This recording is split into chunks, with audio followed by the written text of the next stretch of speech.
Hello guys, ഇന്ന് കുറച്ച് ഹോട്ടായാലോ?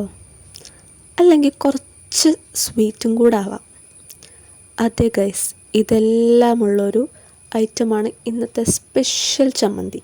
ഇതൊക്കെയാണ് ചമ്മന്തിക്ക് വേണ്ട ഇൻഗ്രീഡിയൻസ്: വറ്റൽമുളക്, പുളി, കറിവേപ്പില, ഉള്ളി, അതേപോലെ തന്നെ കുറച്ച് മധുരത്തിന് ശർക്കര. പിന്നെ വേറൊരു ഐറ്റം കൂടെ ഉണ്ട്, അത് ഞാൻ പിന്നെ പറയാം. ചട്ടി അടുപ്പത്ത് വെച്ച് എണ്ണ ഒഴിച്ച് അത് ചൂടായതിന് ശേഷം വറ്റൽമുളക് ഇട്ട് കൊടുക്കുക, അതേപോലെ തന്നെ ഉള്ളി ഇട്ട് കൊടുക്കുക, പിന്നെ കറിവേപ്പിലയും കൂടി ഇട്ട് കൊടുക്കുക. എന്നിട്ട് ഇത് മൂന്നും കൂടെ നല്ല രീതിക്ക് ഒന്ന് ഇളക്കിയെടുക്കണം. നല്ല രീതിക്ക് മൂപ്പിച്ച് തന്നെ മിക്സ് ചെയ്തെടുക്കണം. ഇനിയാണ് ഞാൻ പറഞ്ഞ ആ ഐറ്റം, വേറൊന്നല്ല, നാളികേരം. അതും കൂടെ ഇട്ട് കൊടുക്കുക. ഒരു 2 സ്പൂൺ നാളികേരം മതി. ഇത് ഇട്ട് കൊടുത്തതിന് ശേഷം നല്ല രീതിക്ക് ഇതൊന്ന് മിക്സ് ചെയ്തെടുക്കാം.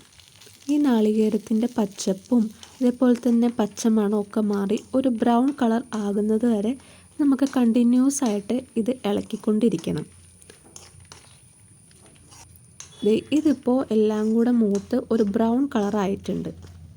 ഇനി നമുക്ക് ഇതിലോട്ട് ആഡ് ചെയ്യേണ്ടത് പുളിയാണ്. അതും കൂടെ ആഡ് ചെയ്ത് കൊടുത്തിട്ട് ഒന്നും കൂടെ ഇളക്കി. എന്നിട്ട് നമുക്ക് സ്റ്റൗ ഓഫ് ആക്കിയിട്ട് ഇതൊന്ന് ചൂടാറിയതിന് ശേഷം ഒരു ജാറിലോട്ട് മാറ്റാം. ജാറിലോട്ട് മാറ്റിയിട്ട് നമുക്കിതിലോട്ട് ശർക്കരയും കൂടെ ആഡ് ചെയ്ത് കൊടുക്കണം. അതും കൂടെ ഇട്ടിട്ട് നമുക്കിത് നല്ല രീതിക്ക് അരച്ചെടുക്കണം. അപ്പോൾ ഇതേ അരച്ച് ഈ ഒരു പരുവത്തിൽ എടുത്തിട്ടുണ്ട്. ഇനി ഇതിലോട്ട് ആവശ്യമായിട്ടുള്ള ഉപ്പും കൂടെ ഇട്ടിട്ട് നല്ല രീതിക്ക് മിക്സ് ചെയ്ത് കൊടുക്കുക.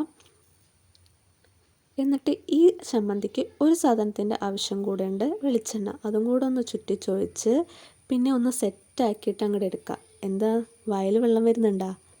ഇനി കുറച്ച് ചോറും കുറച്ച് ചമ്മന്തി എടുത്തിട്ട് നമുക്കൊന്ന് കഴിച്ചാലോ? വേറെ ഒരു കറിയുടെ ആവശ്യമില്ല, ഇത് മാത്രം മതി വയറ് നിറച്ച് ചോറ് കഴിക്കാനായിട്ട്.